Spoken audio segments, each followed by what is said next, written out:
All right, people, if you haven't had a cup of coffee yet, you probably should just pause this episode, go do that, because not only am I joined by my fellow coffee enthusiast, friend, business owner, just amazing human being, but we both have already had our coffee transparently. So Oh yeah, yeah. here we No, I'm go. three deep, Kelsey. I'm three deep, and it's only 9 a.m. So I love that. somebody stop. That's the vibe, people. Yeah, I'm yeah. joined by my friend Brian Reynolds, who is the mastermind behind Anthem Coffee, which, if you're in Washington State or Arizona, you've probably Come heard on. of.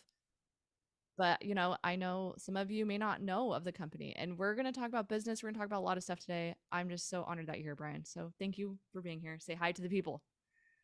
What's up, everybody? And before we even begin, Kelsey, I just want to honor you and thank you because I know what goes into setting up for planning, preparing for a podcast, and I'm just so grateful to be on it today. Seriously, thank you for having me. This can be great. Yeah. Yeah. Thank you. Thank you. It's the feeling's very mutual. And some people might not know, I actually have some history with coffee. I've helped open shops. I helped a guy in an airport one time. He opened a shop in North Carolina. We did some Zoom No calls. way. Come on. Yeah. That was a wild That's ride, but Kelsey. I what? might have a lead for you. I'm not even kidding. Of a guy wanting to open a coffee shop in an airport in like Yeah. Montana or something. Yeah. He reached out. I Yeah. wasn't available 3, 4 months ago. Yeah. I'll reach out and see if that's still alive, and I'll send it your way. Thank Let's you. go. Yeah. 100%. Yeah, I coffee was my first like big girl job. I did it for many years, so I have a lot of compassion for the industry. But that's not the only thing we're going to talk about today. Brian, for the people who don't know, how many locations we got, how many team members, how big's the company? Just to like lay some perspective. Yeah. Golly. Well, today I sit before you with 9 locations, two in Arizona, seven in Washington. We've got 73 employees, and we do about 5.7 in gross revenue a year right now. So we just broke Amazing. through that 5 million mark, and we're dreaming and scheming on a goal towards 2030 to hit 30 million in revenue. So that just means we're going to need to open a ton of shops, which means we got to get better systems and get this Yeah. thing cooking. So Yeah. yeah. Yeah. When you the very first location you opened, when you baby business, did you ever think it would get Yeah. to this place? Oh, no shot. You kidding me? Kelsey, I mean, honestly, what's strange is my whole ambition for my life, I was planning on being a pro baseball player, to be honest with you. My parents had invested so much in me playing select league baseball all growing up, and I thought that's what I was going to be doing. And so there was a major pivot in our family's world where my parents ended up adopting a 5-year-old girl who, by the age of 5, had been through like 12 different foster homes in our area. And that kind of like shifted all of our focus as a family. Mhm. What my parents did for that little girl, they ended up doing for, they fostered another 7 kids and adopted a total of 4. So I have 3 other sisters and a brother I've always wanted, in addition to my sister who I grew up with, who's part of the company. And Yeah. so that like that just changed everything. We ended up deciding, man, how do we get my dad to be more involved and invested in these kids' lives? And my wife threw the idea out, like, let's do a coffee business. She was working for Delano's Coffee Roasters out of Sumner at the Mhm. time, and we just thought, man, okay, let's take a stab at this. We've never run business before. We're totally your average Joes. Totally never took risks as a family, other than the risk that my parents took to bring a total stranger into their home and to give her a last name and a forever home. Mhm. And so we call that heroic hospitality, and that's our mission. That's what drives us with Anthem Coffee. We've been doing it 17 years. My mom, my dad, my wife, and I. And it's just been crazy to go from one store for 5 years straight, just kind of going, this is what we're doing. This is it. But through that, it led to other opportunities. Like we created our first brand, uh, because it hasn't always been Anthem. We bought into a franchise at the very beginning. We just thought that might be a really cool way. There's a local franchise, a coffee house called Forza Coffee for those that are in the area and remember that. We were the 10th store in that franchise. It grew to like 20 something stores, and then the bottom fell out of it because, just where there's a lack of vision or leadership, I believe, kind of people just go, oh, I'm out of here. So for us, though, we signed a 5-year deal. At the end of the 5 years, they wanted to double our franchise fees. We said, no way, Jose. We said, we're going to do our own thing. And so leading up to that 5-year mark was when we actually branched out and we created Elements Frozen Yogurt. Froyo was just it was the craziest thing at that time. And this hot trend, and like people would drive hours to get to Minchie's, right? And stand in line till midnight just to get froyo. And so we jumped on that train and we created this brand and had somewhat of a cult following. In fact, before we even opened, we had people camping out in front of our store in downtown Puyallup for a few days. They had their power cords and they're playing video games inside of tents for days until we opened. And so that gave us that little vote of confidence. Like, cool. You know what? We built a brand and people are responding to it. So that helped us when we transitioned from Forza to become Anthem. And Anthem Coffee is really just an extension of truly who we are as a people, as a family. This idea, our tagline is live loud, love louder. And so driven by our mission of heroic hospitality. And that's just what we aim for day in and day out, so hope that gives a little bit of context to what we're working with. I think that's cool. If someone's listening and they're in those beginning stages, either they just started or are thinking of, are there things you would do different or the same? What advice would you pour into that person? If someone's just starting a biz right now, kind of a thing, yeah, I would just make sure you have a mission that's greater than the moments that you're facing, because you're going to get your teeth kicked in as a business owner. Business ownership is not for the faint of heart. It's going to be so hard. You're going to wake up every day and grind and do things and check boxes and get stuff done. But you're going to be like, am I actually doing anything? Like, what impact am I making? And, from the onset, for me, I had a mentor chirping in my ear year after year for the first 4 or 5 years of our business going, hey, Bryan, have you got your mission statement written down yet? And I was like, dude, there's a line out the door. Look, we're experiencing success. This is great. We're good. Year 2, same thing. Where's that mission statement, bro? Man, I don't have it yet. But look at how busy the business is. We're so successful. It's crazy. What's nuts is year 3, year 4, year 5, I burn out. I actually experienced burnout because I didn't have boundaries in place. I was the first one to open the doors. I was the first one to close the doors at night. I was all things to all people. If somebody requested something at the counter and we didn't have it, I ran to Safeway and snagged it and then came back and marked it up and sold it. Yeah. You can't do that. It's not sustainable. And it absolutely led to burnout, which is this prolonged abnormal stress that you experience, which, had I listened to a mentor sooner, had I had somebody chirping in my ear, helping to guide me, helping me to set boundaries, because boundaries lead to balance, right? And at the time I had young kids and a new marriage, and it's like, it just took a toll, and I broke, and I had to take 40 plus days off from work. I really did. Oh. Walked out of the shop that one day in tears, not knowing what was happening to my brain and to my psyche and my emotions. And I was literally walking dead before the show even existed. I just was nothing. I was no good to anyone, not even myself, right? So anyway, that's a whole nother story in and of itself, how I recovered from burnout, but it's a real thing and I experienced it. And I would just say, man, coming back from that, I've been able to have sustained, prolonged success because now I have guiding principles in place. I have a clear mission, vision, values mapped out that allow me to make decisions on where I spend my time and energy, on how our business operates, on what we do and don't do. And it frees me up, right? And in those moments where you're weary, the truth is weary people make weary decisions. But when I'm weary, I'm able to go back to what's tried and true, where in a sober-minded moment, I was able to articulate all these guiding principles. They're true, and I can run any decision right through the filter of those, and it spits out an answer for me. And that's something I'm massively passionate about, helping business owners get in place right away, because I wouldn't wish burnout on my worst enemy. Honestly, it's a terrible thing to go through. Yeah. But I'm stronger because of going through it. So.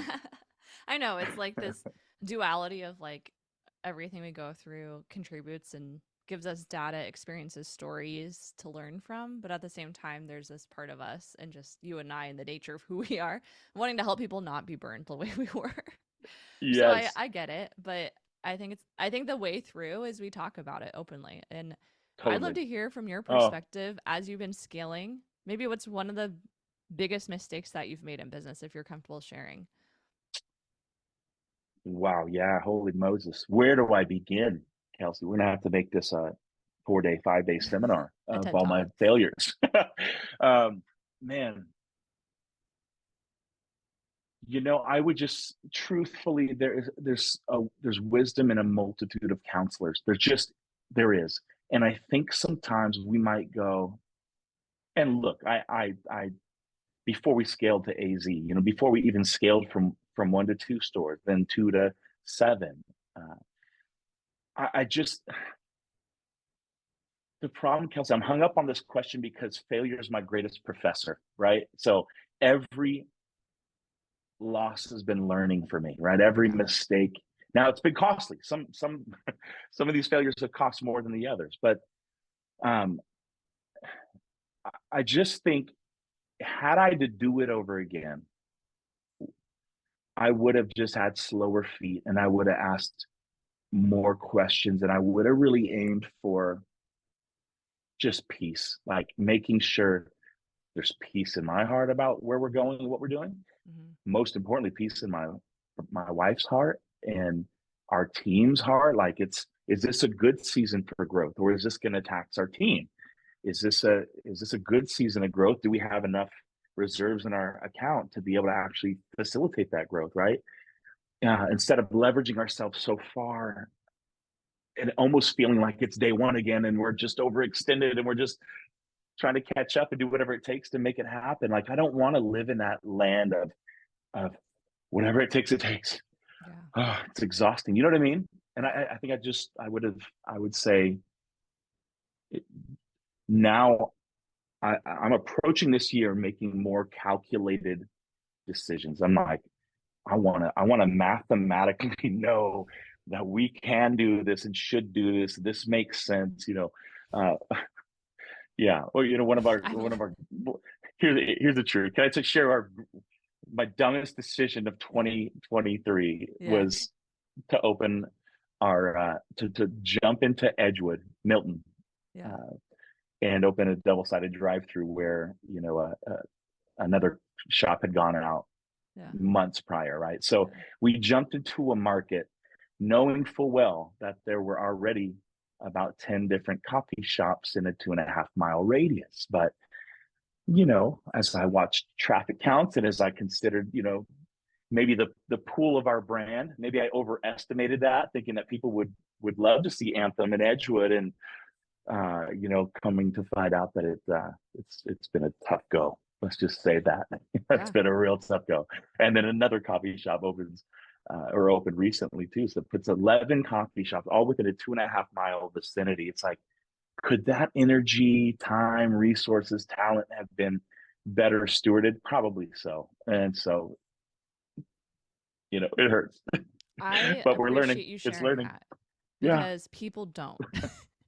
Yeah. And this is the realities of business. And I think as you scale and grow, the shiny object becomes more and more enticing. And I think Yeah. what's It's so hard true. is just because you can doesn't mean you should. A Say lot it can be again. solved with Say it asking louder so why. they can hear you in the back. Yep. Tell me one more time. Just because you can't. I'm serious. I need to Yeah. hear this. Yeah. Just because you Say it can again. doesn't mean you should. I know.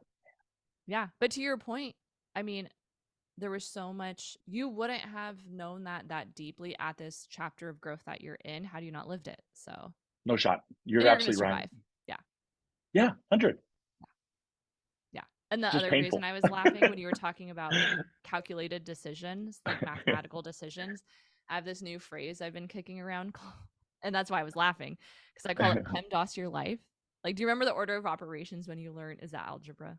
I'm gonna be so made fun of Oh for it. my gosh. I barely made it through high school, Kelsey. I'm going to be honest.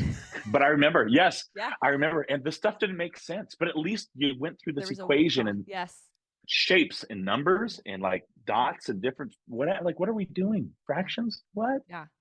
But the point being, there's an order of operations that you should as you were talking about, like filter those decisions through. And I think Yeah, so good. before we hit record, I was talking about how I love helping the people who just get started, but if you're listening to this, like still continue on because I think there's already a lot of great support there. What people don't talk about is that messy middle section of like, how Yeah. do you make those decisions? I want to know, Bryan, when did you step away from the machine? What was that like and how did that go? Like, walk us through when you realized, like, oh, I really need to step into this leadership position within the company. How did you make those decisions and how did you execute on that? Wow.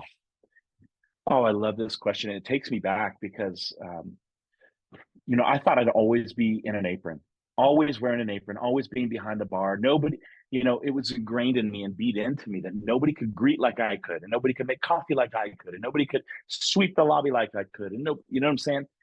And I believed that for so long until I realized, and from listening to podcasts and different mentors talking to me about this concept of working on the business, not just in the business, right? And so it was this weird now crossroads that I was facing because it made sense so much for me to be in the business. It did, and Yeah. that was the job, the job at hand.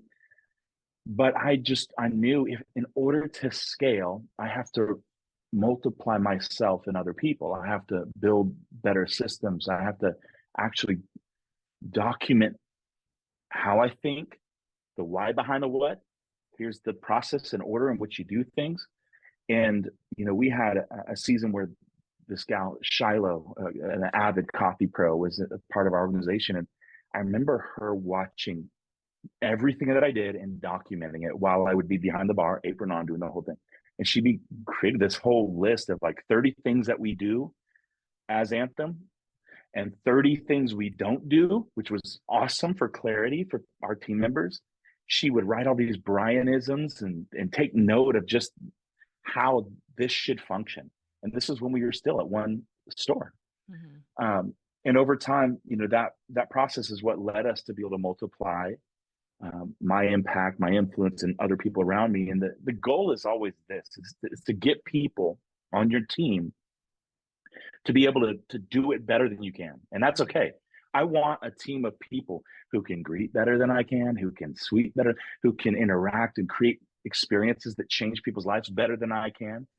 If I'm the smartest one in the room, we're not going very far. And so I'm a very collaborative person. I want the best idea to win. And I just really truly believe that it's teamwork and collaboration that has gotten us to where we are today. So, um, Kelsey, I think I felt myself derailing off that question. Help me get back on.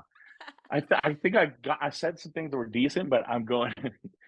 The heart of what your question was I guess just when came time to scale.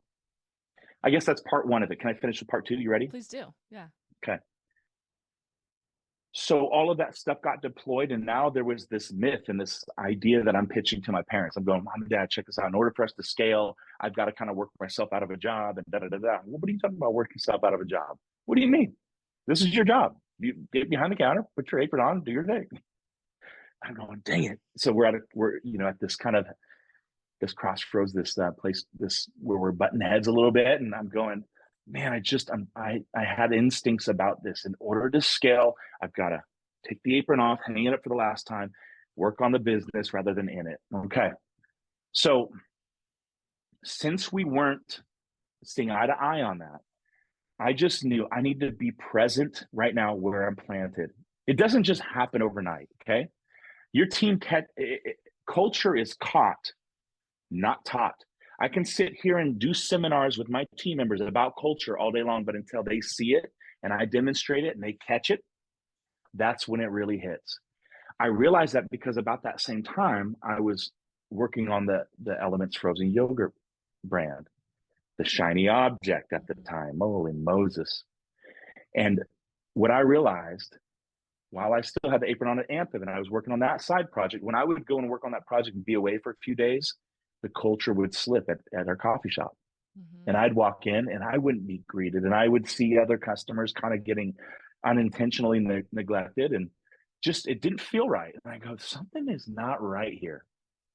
So I had to kind of shelf that froyo project and go, I need to go all in, present where I'm planted, locked in to every single team member around me, and just demonstrate what I want done. And then and have conversations in the middle of service and go, hey, did you see how I greeted that person? Now, hey, you try to be faster at greeting than I am as they're coming through the door. That kind of stuff, right? Mm-hmm. Nonstop for weeks and weeks and weeks and months, to the point where the team almost is who kicked me out of the shop in the nicest way possible. Meaning, once I started hearing from them, like, and once I started seeing, so I would hear from them, Bryan, we got this. You can go home and see your family. Really? Bryan, we got this. Hey, we'll take it from here. Go ahead. We got this. So their confidence had grown because of my influence, impact in their world, right? And then what I was seeing was lining up with that hope. And that's where it felt like it was time for the final time to take that apron off, hang it up, and go, boom. Now I got to reinvent myself and kind of move into this new realm of what does it look like to be a CEO or a business owner, or driving the vision and the future of where we're going. Yeah. Yeah. Because I was doing all of that and being a barista. Yeah. You feel me? So yeah, you gotta get out of the way. You're in the way. They pushed me out. I said, fine, let's go. I think that's cool, and I love that it wasn't just linear and a perfect, like, now I'm a leader. No. Because I No. think it rarely is. When I think of clients I work with, when I think of conversations I have, specifically, I would say the business owner who's been around 5, 10 plus years, I would say at least $1 million in revenue. That's where this tipping point happens, where it's like business happens to you. You just need proof of concept. You make a good product or service, people like it, they come, they tell their friends. That happens for a long time, longer than a lot of us want to admit. But then there's this shift that has to happen. And this is the gap I see, and you probably do in your coaching work that you do too, that you have to come to this realization that business happened to you to this point, but now you have to get in front of it. And guess what? You're building a new muscle that you've never, ever worked out in the gym ever. You're a baby. That's you're so an infant. good. You know nothing. Yes. And your team needs So you to well do this, or said. your business is going to die. So I want to know, how did you build your leadership muscle? How did you have that awareness that's something you needed to improve on? And then what did you seek out to get better at that? Oh man, this you're asking the best questions ever, Kelsey. Thank you Thank so you. much. This is so cool. This is taking me back. Yeah. I remember that same mentor who was just chirping on me, get a mission statement, get this thing locked. I remember he pulled me aside one day in the middle of service at the coffee shop. He said, Bryan, no one likes you. I love it. I go, what are you talking about? Yeah, nobody on your team likes you or respects you. You're just, the way I led. I led like a dictator, right? But a lot of people would Good catch. just, yeah, right, a Yeah. dictator. Yeah. And I didn't know better. I didn't necessarily have the leadership seminars or podcast. I wasn't into. I didn't know. I had no self-awareness, and I was driven by this principle of you've only got one chance to make a great first impression, and that was my mission. And that's true. Hey, you got one chance to make a great first impression, but that drove me. And because that was the driving force behind my behavior, if somebody didn't greet somebody, I was chirping in that team member's ear, yo, what are you doing? Why didn't you greet that person? Like, I was terrible. And he pulled me aside and said, no one on your team likes you, respects you. And I was like, what? But I'm the boss. Like, yep. He goes, no. And I remember kind of walking away from that day going, what do I do? How do I even process that? Like, I thought I was a likable guy, you know?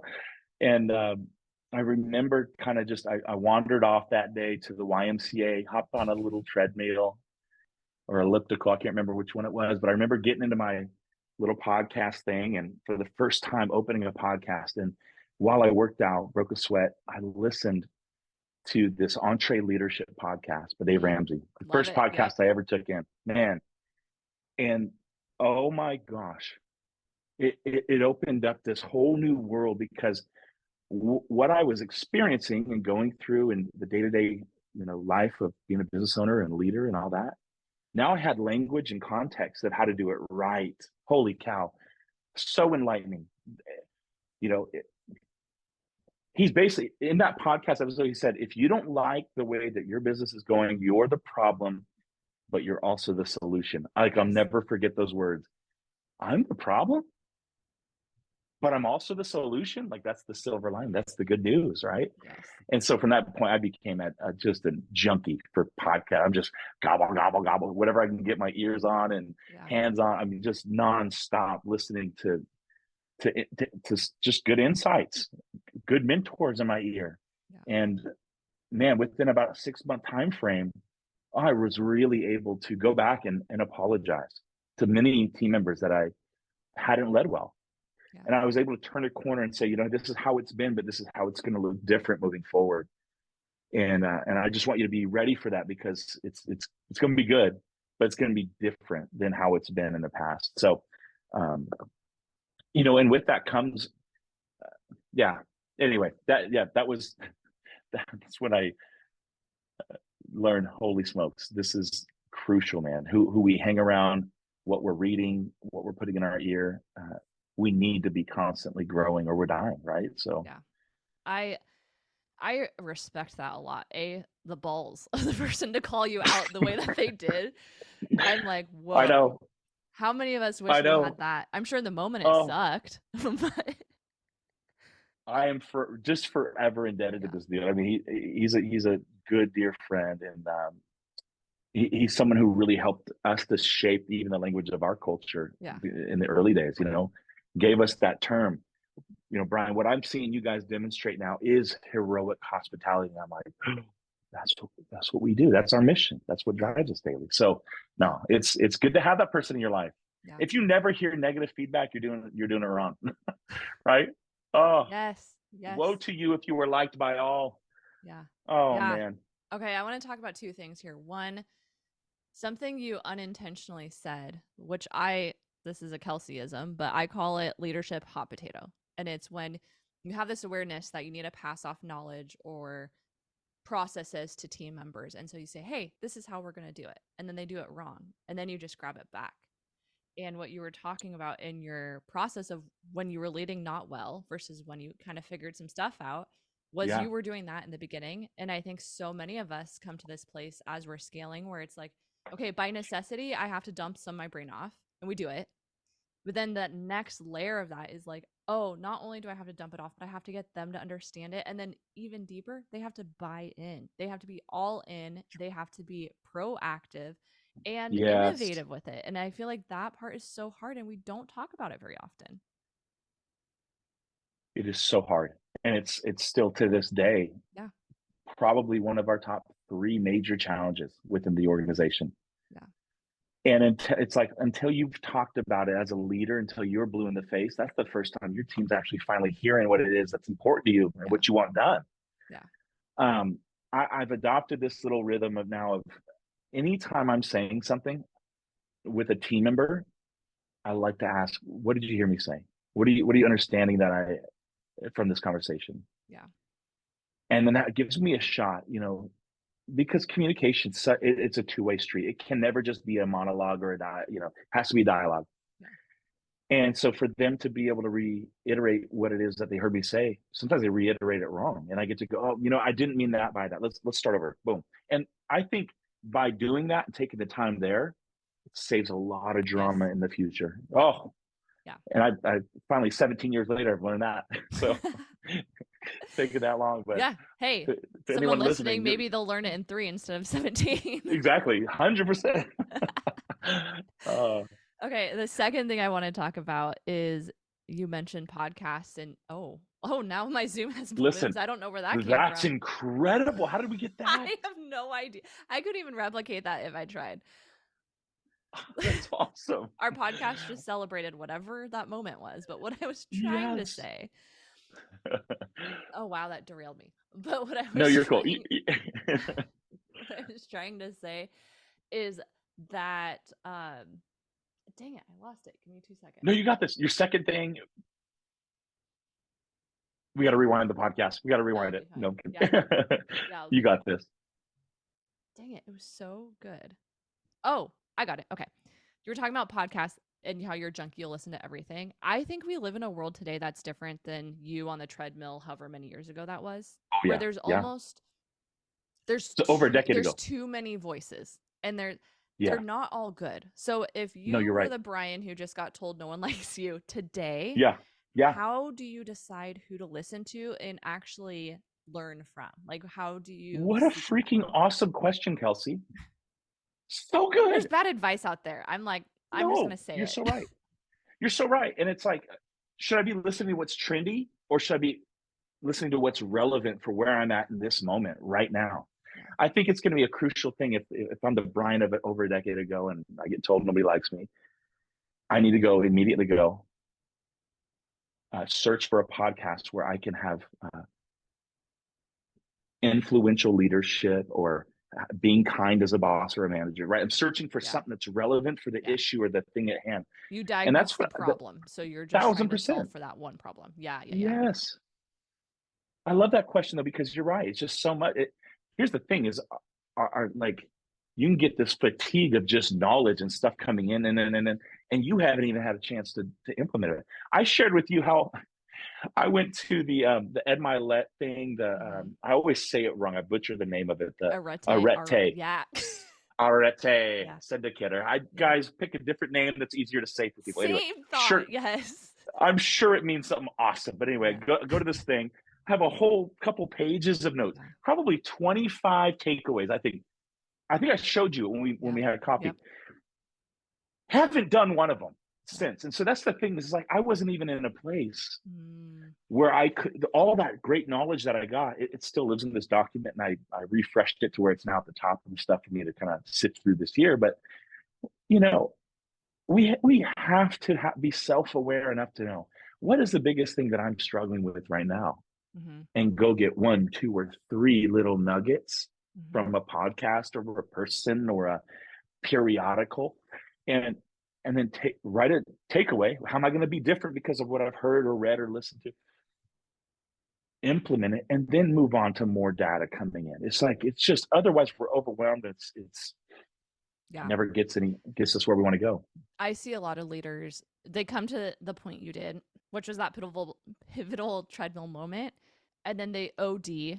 They're like, Yep. I'm nothing. I suck as a leader. I'm going to buy every book, listen to every podcast. And it's like they're just consume, consume, consume, but then do. And I think that if you're listening to this, I don't know. I'm curious what your ratio is. I read one book that I'm focusing on at a time. And currently it's Ed Milet's Power of One More. And Yes, good I book.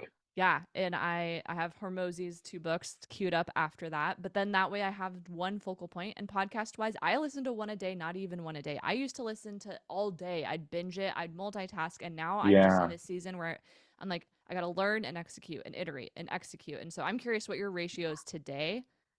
Oh, Yeah.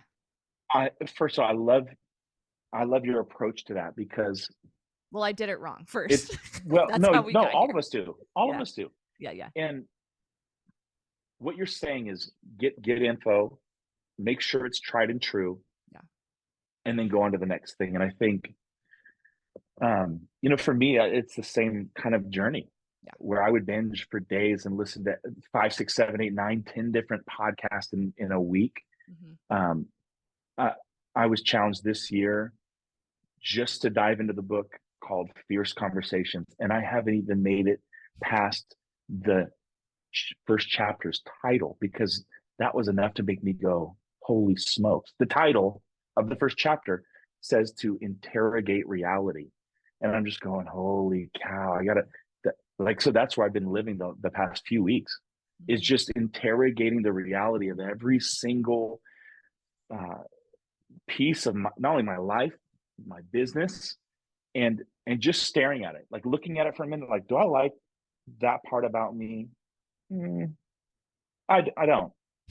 And so once I've confronted it and go, now then what am I going to do differently? How am I going to change that moving forward? That's where I'm at, and I'm living there. And Yeah. I'm like, I don't even want to read any more of that book. I think Yeah. that can serve me well for the entire year as I look at areas of my business to interrogate the reality. Why this? Why that? Why we've been continue to do this way? Is there a better way? It's just I'm going. This is fun to ask questions and discover and peel back layers and and just understand even my proclivities. It's like, I just want to get better. So Mm. one other thing I'm listening to, Rob Deerdeck, he talks about optimizing his time, and he blows my mind with how productive he is. And I'm kind of like studying that right now. So if there's two things I'm doing, it's I'm hacking and whatever at my world, but I'm also trying to backfill it with this knowledge of just ultimate productivity, and habit stacking and doing things, so that I can gain back the time that matters most, which is time with my wife and kids and my family, and where, yeah, just that's driving me right now. So Yeah. I think that focus is key, and a lot of people get kind of lost in this world, especially just how social media and content creation is right now. And I'm not usually someone who's like, "Oh, the algorithm," but it is just a lot of noise and so much noise, no, and I think so much more could be done by just doing and calling up Brian and being like, "Was this dumb? Yes or no?" yeah, no, seriously, that's the game. That's it. Yeah. Think about all that we're bombarded. Our friends, hey, you Yeah. got to check this podcast. Go watch Yeah. this show. Go do this thing. The only person who's going to protect your time and energy is you. You got to just kind of go, la, la, la, la, la, la. I'm going to focus. You got to just cut the Yeah. noise out. You got to be self-aware enough to know what you need to do to move the needle in your world, and that's it. I love that. Yeah, Yeah, I'm in your camp. I agree with that. I want to pivot a little. I have to just ask this one more question and then we yeah, can wrap yeah. up. I told you No, a this is half so hour, good. but here we Thank you for are. having me. This is so fun. I love it. I love it. This is awesome. But here's another gap I see. Again, I would say that million plus threshold. How do you decide what leadership people come into the team, specifically the people who are not client facing and making you money day to day? Because I think some people get Oh, this ratio wrong, and all of a sudden you're in this situation where either you've overhired or you've hired the wrong people. I'm That's a sweet spot I'm helping a lot of entrepreneurs with. So I want to hear from your perspective wow. how you place those people, how do you know it's time, all of this stuff. You know, I can't tell you that I did it right. Yeah. And I think we got too fat, too heavy on the administrative team. Yeah. I see that a lot. Um, Why do you think that is? Over time too. And you kind of, and it doesn't happen all of a sudden. It Mhm. happens daily. And then Yeah. all of a sudden You you look find up and you're yourself like, like, where did all you come oh, from? and what are all you doing? Yeah. You feel me? Yeah. Um, so when I think back in the early days, we were very meticulous. I mean, I was the first one to kind of go, okay, now I'm not going to be contributing to labor hours on the floor, but I'm going to be working on the business, Yeah. scouting new opportunities, and also observing from even a customer standpoint to figure out how we refine everything, right? So, and become better daily. Um, we were very uh, frugal in the early days of bringing on anybody else to work on the business with me, but meaning this would be a team member that we saw a lot of great opportunity and potential in, and we would say, hey, we want to have you be a part of our executive leadership team or whatever, which is just me at that time. So come join me on my executive Yeah. leadership team, right? Yeah. Yeah. um, and we would say, I only want you to do about 5 hours a week of administrative tasks. The rest of your hours, you'll get behind the bar doing your thing, but I want you to come think and be a part of kind of where we're heading, and just that'll take 5 hours a week. So it wasn't immediately a 40-hour boom. It was a, hey, just a little bit. And they were so faithful and over delivered and were so productive with those 5 hours. I got to a point, I need you for 10 now, 10 a week, to the point that they then apron off, boom, now they're on the team full time, right, just going, grinding on the business. And I'm seeing now, I'm going, holy smokes, now we're scaling. We got 2 stores rolling. We have number 3, number 4, number 5, number 6, number 7, all opening within 4 months of each other, roughly. Had this major growth phase. And it was because we shifted our focus to make sure that leadership development was a real prevalent thing within our company. Because what we were finding is we grew people, there was nowhere for them to go. And so they would Mm-hmm. go elsewhere. We'd be building these great people for other organizations, Mm-hmm. God bless them all. Mm-hmm. Then I was like, okay, now it's time to flip the switch. Let's grow. got a great real estate agent, commercial agent that would help us identify and find spots.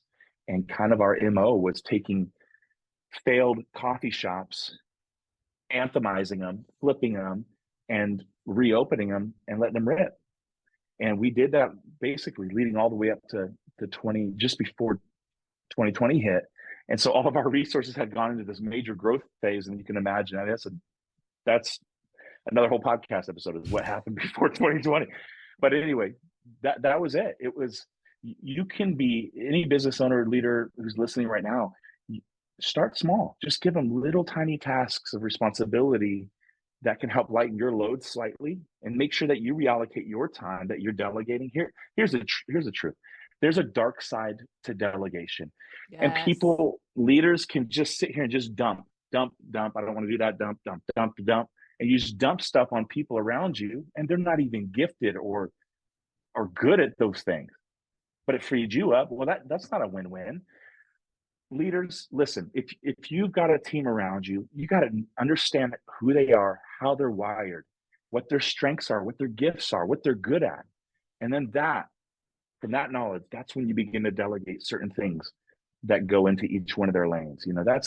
That's how you do it right. And so I think I through some podcasts I was listening to, I learned that early, and it helped me to build a really good team around me that allowed us to scale really quickly. But then things came to a screeching halt.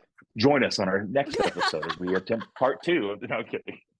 Sorry, Kels. No, I think you're right though, and I think the overarching message there is just be intentional and aware. Like I see this happen so often. Grow, grow, grow, grow, grow. Oh my gosh, I can't be the only one working on the business. So quick moves, adjustments, even if it's internal to bring people up to speed. All of a sudden now you're top heavy. Guess what? Be real. You can't afford it. And maybe you have wrong people. Guilty. Yeah, wrong people, wrong positions, and everyone's lost. Everyone's pointing fingers. Productivity's tanking.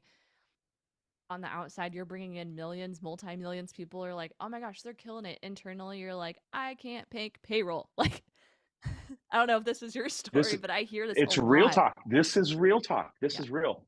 Yeah. And then it's frustrating, and then it messes with the psyche of leaders, and then leaders don't lead well. And I mean, this is what I think why you and I exist, and want to help leaders lead better, Yeah. owners manage and run their businesses better. It's like there's so much at stake, and this can be done right. And there's a good way to do this. Yeah. Learn Yes. from our failures.